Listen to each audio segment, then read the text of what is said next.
You're lying in bed right now, and somewhere in the room there's a light. Maybe a phone screen. Maybe a charger blinking. Maybe just the gap under the door. You probably don't notice it. But if someone turned it all off, completely, totally off, something in you would shift within about 4 seconds. Not panic. Something quieter and older than panic. A kind of listening that your body does without asking your permission. You've had this feeling your whole life. You've probably been told it's irrational, that there's nothing in the dark that isn't there in the light, that you're an adult, and adults don't sleep with the door open. Here's what nobody tells you. That feeling isn't a flaw in your psychology. It's the reason you exist at all. It's the reason language exists, the reason cities exist, the reason every religion in human history starts with the same image: light, appearing, pushing something back. Your fear of the dark didn't hold humanity back. It built everything. And here's the thing. Once you understand how, you'll never feel embarrassed about it again. Go back 300,000 years. You are a modern human.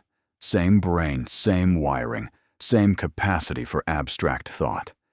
But the sun goes down at 6, and it doesn't come back until 6 the next morning. 12 hours of darkness with no streetlights, no screens, no fire, unless you made one yourself. And out there in that darkness, things are moving. Leopards hunt at night. Hyenas hunt at night.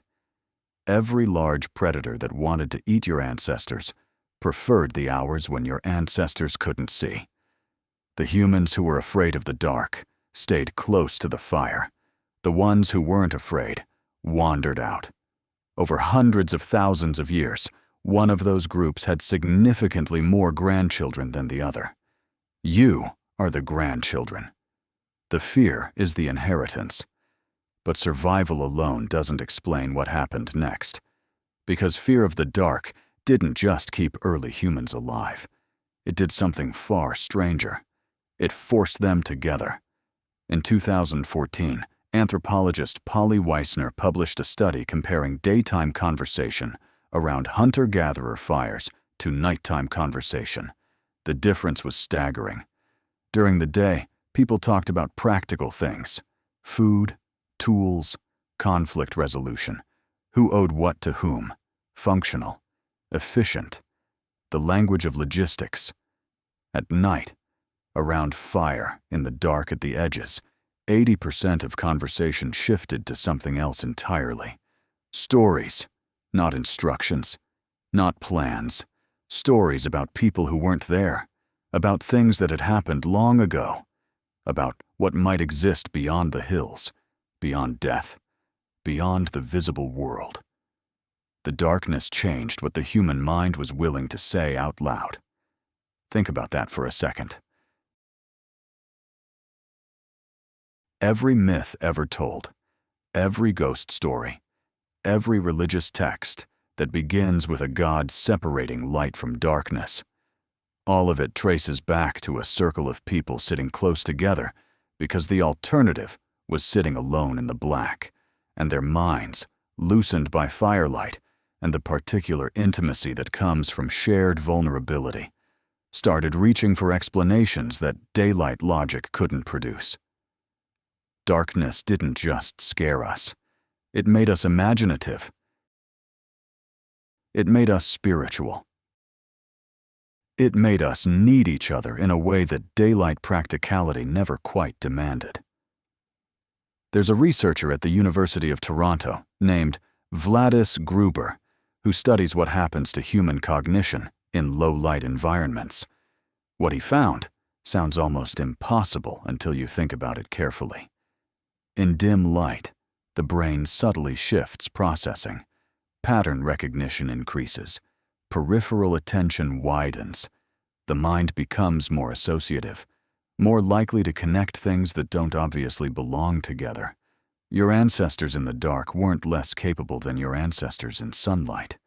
In certain specific ways, they were more capable.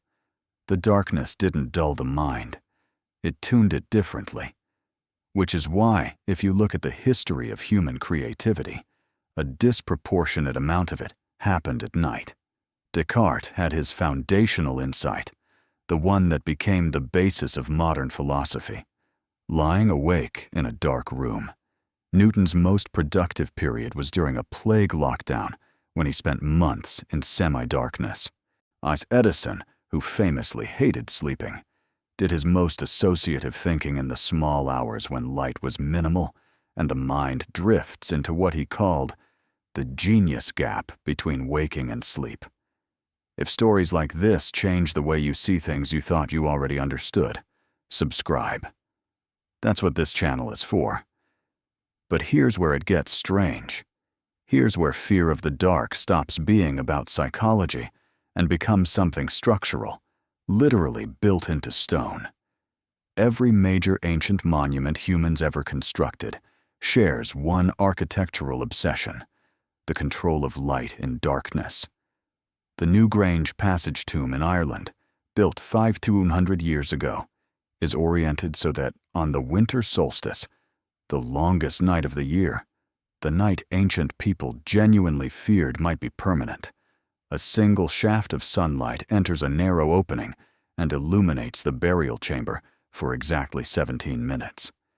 The people who built it spent decades moving stones weighing 20 tons to produce 17 minutes of light in the darkest moment of the year. Not for warmth, not for agriculture, for proof. Proof that the light would come back. Proof that the dark was not winning. The same obsession appears in the Egyptian pyramids, aligned to star paths that ancient priests tracked through the darkness for generations. In Stonehenge, in the Pantheon's oculus, in every cathedral ever built with windows designed to make light feel like it was arriving from somewhere beyond the building. Every one of them is, at its core, an answer to the same animal fear, a fear so deep it required entire civilizations to construct a response. We built monuments to light because we were afraid of the dark. We told stories to each other in the dark because the dark loosened something in us that daylight kept locked. We crowded together around fires, and in doing so, invented the conditions for language, for myth, for the social bonds that became culture. And then something shifted, slowly, over centuries, and then all at once in the 19th century, we solved the dark. Gas lamps, electric light, the gradual illumination of every corner of every city until now. 80% of the world's population lives under skies so lit that they have never seen the Milky Way. We won. The dark lost. And something nobody expected happened. As artificial light spread, something psychologists started calling the creativity gap began to appear in studies. People in highly illuminated environments showed measurably lower performance on associative thinking tasks, the kind of loose, connective, reach for the impossible thinking that darkness had always catalyzed. The story sharing that Visner documented around nighttime fires dropped as evening entertainment moved to screens. The particular intimacy of shared darkness, the vulnerability, the closeness, the willingness to say things that daylight logic would edit out, quietly disappeared. We replaced the dark with light, and the light with screens, and the screens filled in every gap that darkness used to leave open. Every gap where a story might have started, where a question without an answer might have floated up and lodged itself in someone's mind and kept them awake and made them reach, eventually, for something that didn't exist yet. You still have the fear. The 4-second shift when the room goes completely black. The listening your body does without asking. That's 300,000 years of survival, still running, still doing its job in a world where the predators are mostly gone. But the thing the fear built, the stories, the monuments, the crowding together around fire, the reaching for explanations in the dark, that's quietly going away. Not because we're less afraid, Because we never let the dark arrive long enough to find out what we'd say to each other inside it. The last people who sat in genuine, total darkness together and talked until morning, built Newgrange, built the pyramids, looked up at a sky full of stars they hadn't named yet, and started asking questions that took 10,000 years to answer. We have better answers now. We just never sit in the dark long enough to think of the questions. I turned off every light in my apartment once, just as an experiment. Sat in complete darkness for maybe 20 minutes. What surprised me wasn't that it felt uncomfortable.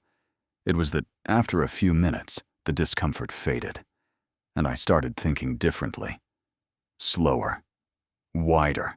Like my brain had switched into a mode I hadn't used in a while. I don't know what that was. But I realized I hadn't thought like that in a long time, and that I probably don't let myself see nothing nearly often enough.